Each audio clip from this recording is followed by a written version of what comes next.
Hello everybody, this is Toys R Us, and for this special figure showcase and review, we're going to be looking at the War for Cybertron Earthrise Deluxe Smokescreen figure. So what we're going to do with this video, we're going to have a detailed look at him in both of his modes, help you decide how you want to display him. We're going to do some comparisons with him and his original Generation 1 self.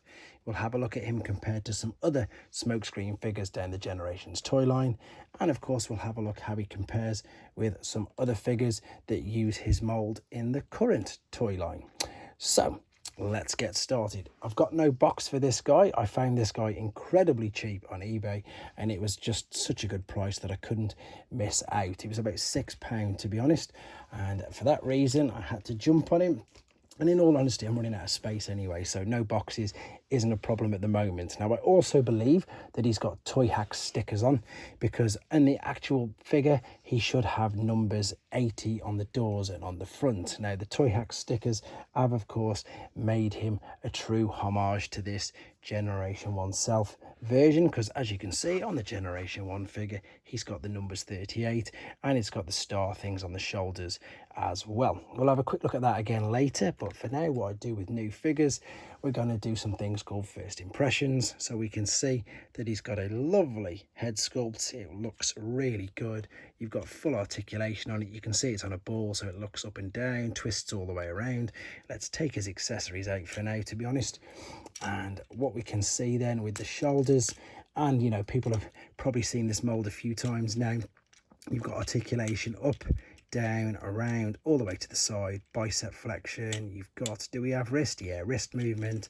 We've got waist swivel, hips, side, front, knee bend, ankle rock, ankle tilt, everything as you would expect from a new figure.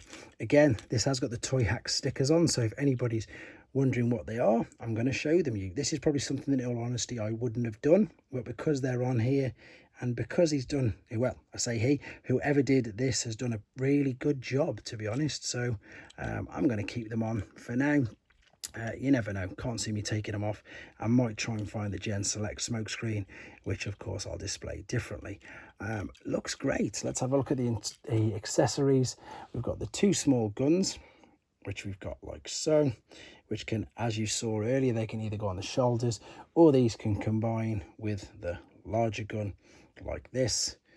And he's got a huge gun. Right, before we have a look at him in robot mode with his accessories like this, let's have a quick look at him in his alternate mode. Okay guys, we're back and he's in his alternate mode. Quick apologies for my transformation process on this video is to keep the length of the video down and not to spoil it for those who don't want to see it. So we can see it's a great looking alternate mode. It does look very much like the old Datsuns, which of course is a brilliant G1 homage. The wheels go around, of course, as you'd expect. I like the fact there's actually a teeny bit of detail in here, the fact that it's silver in the middle and not just the blue. They've painted it a little bit. And I suppose there's, there's not really much more to say about this. You do unfortunately have visible head and maybe hand syndrome on the underside, but that really is right at the very bottom, so you're not really going to see it. We've got the points here at the top where you can attach the gun. You saw me build this up in the other part, so if you wanted to, you could have it fully combined and it would sit on there like so.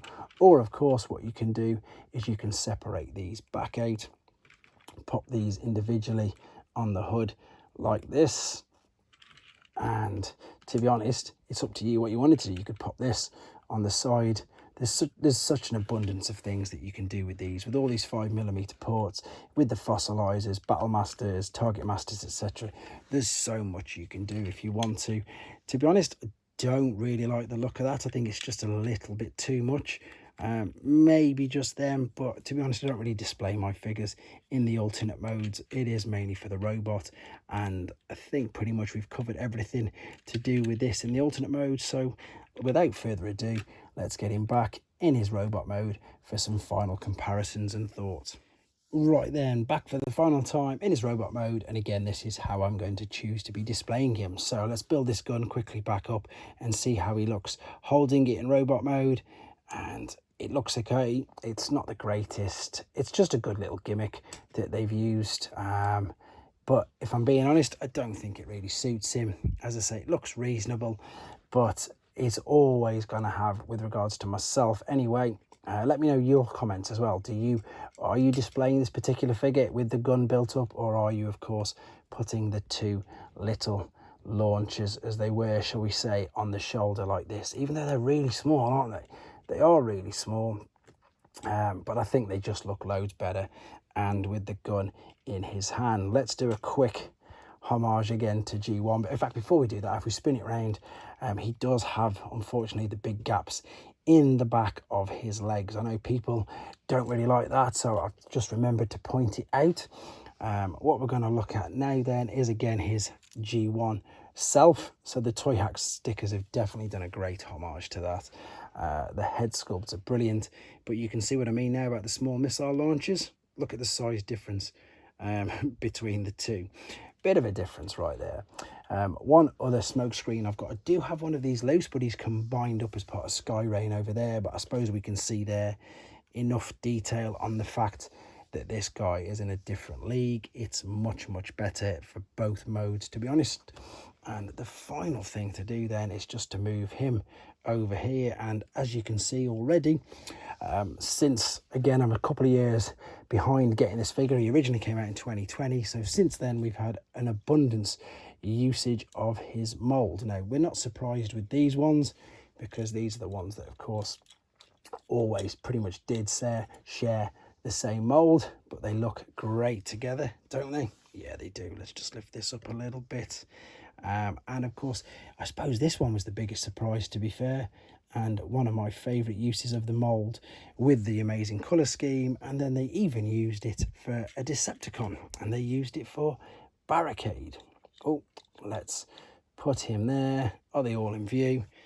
And I think that's exactly where I'm going to end this.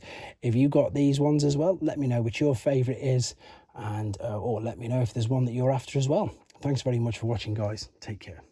Thanks for watching. Like and comment, and don't forget to subscribe.